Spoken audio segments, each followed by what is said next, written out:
Basketball is one of the highest-paying professional sports, and stratification exists even among teams in the NBA. For example, the Toronto Raptors hands out the lowest annual payroll, while the New York Knicks reportedly pays the highest. Stephen Curry, a Golden State Warriors guard, is one of the highest-paid athletes in the NBA, earning around $43 million a year, Sports Illustrated 2020, whereas the lowest-paid player is just over $200,000. ESPN 2021. Even within specific fields, layers are stratified, members are ranked, and inequality exists. In sociology, even an issue such as NBA salaries can be seen from various points of view. Functionalists will examine the purpose of such high salaries. Conflict theorists will study the exorbitant salaries as an unfair distribution of money, and symbolic interactionists will describe how players display that wealth. Social stratification takes on new meanings when it is examined from different sociological perspectives: functionalism, conflict theory, and symbolic interactionism. Functionalism. In sociology, the functionalist perspective examines how society's parts operate. According to functionalism, different aspects of society exist because they serve a vital purpose. What is the function of social stratification? In 1945, sociologists Kingsley Davis and Wilbert Moore published the Davis-Moore thesis, which argued that the greater the functional importance of a social role, the greater must be the reward. The theory posits that social stratification represents the inherently unequal value of different work. Certain tasks in society are more valuable than others, for example, doctors or lawyers. Qualified people who fill those positions are rewarded more than others. According to Davis and Moore, a firefighter's job is more important than, for instance, a grocery store cashier's job. The cashier position does not require similar skill and training level as firefighting.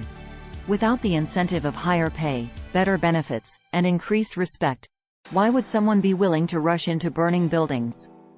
If pay levels were the same, the firefighter might as well work as a grocery store cashier and avoid the risk of firefighting. Davis and Moore believed that rewarding more important work with higher levels of income, prestige, and power encourages people to work harder and longer. Davis and Moore stated that, in most cases, the degree of skill required for a job determines that job's importance. They noted that the more skill required for a job, the fewer qualified people there would be to do that job. Certain jobs, such as cleaning hallways or answering phones, do not require much skill. Therefore, most people would be qualified for these positions.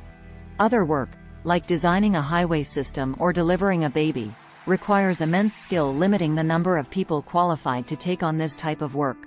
Many scholars have criticized the Davis-Moore thesis.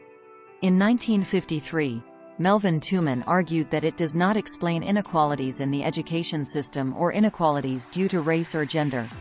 Tooman believed social stratification prevented qualified people from attempting to fill roles. Tooman 1953. Conflict theory.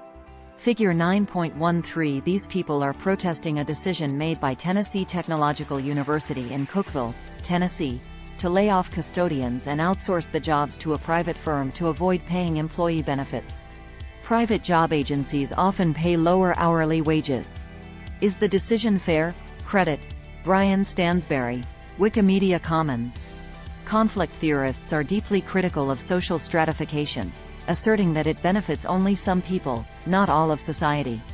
For instance, to a conflict theorist, it seems wrong that a basketball player is paid millions for an annual contract while a public school teacher may earn $35,000 a year.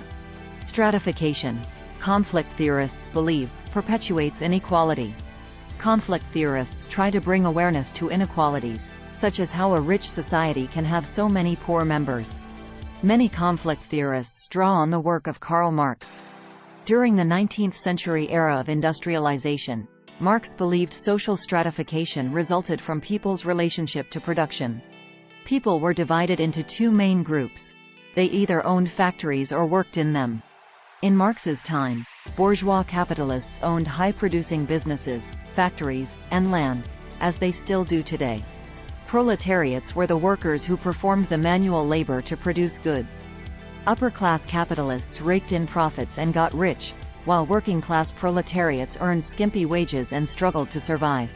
With such opposing interests, the two groups were divided by differences of wealth and power. Marx believed workers experienced deep alienation, isolation and misery resulting from powerless status levels. Marx 1848. Marx argued that proletariats were oppressed by the bourgeoisie. Today, while working conditions have improved, conflict theorists believe that the strained working relationship between employers and employees still exists. Capitalists own the means of production, and a system is in place to make business owners rich and keep workers poor. According to conflict theorists, the resulting stratification creates class conflict. Symbolic interactionism.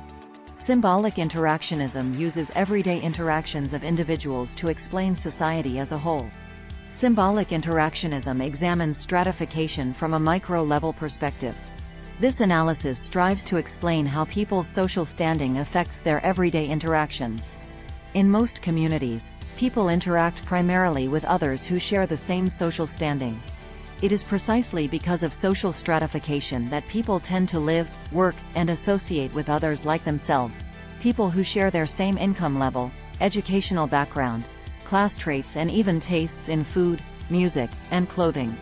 The built-in system of social stratification groups people together. This is one of the reasons why it was rare for a royal prince like England's Prince William to marry a commoner.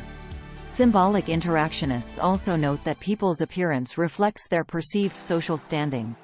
As discussed above, class traits seen through housing, clothing, and transportation indicate social status, as do hairstyles, taste in accessories, and personal style. Symbolic interactionists also analyze how individuals think of themselves or others' interpretation of themselves based on these class traits. Figure 9.14, A. A group of construction workers on the job site, and B. Businesspeople in a meeting. What categories of stratification do these construction workers share? How do construction workers differ from executives or custodians? Who is more skilled? Who has greater prestige in society? Credit, A. Wikimedia Commons. Photo, B. Chun Kit, Flickr.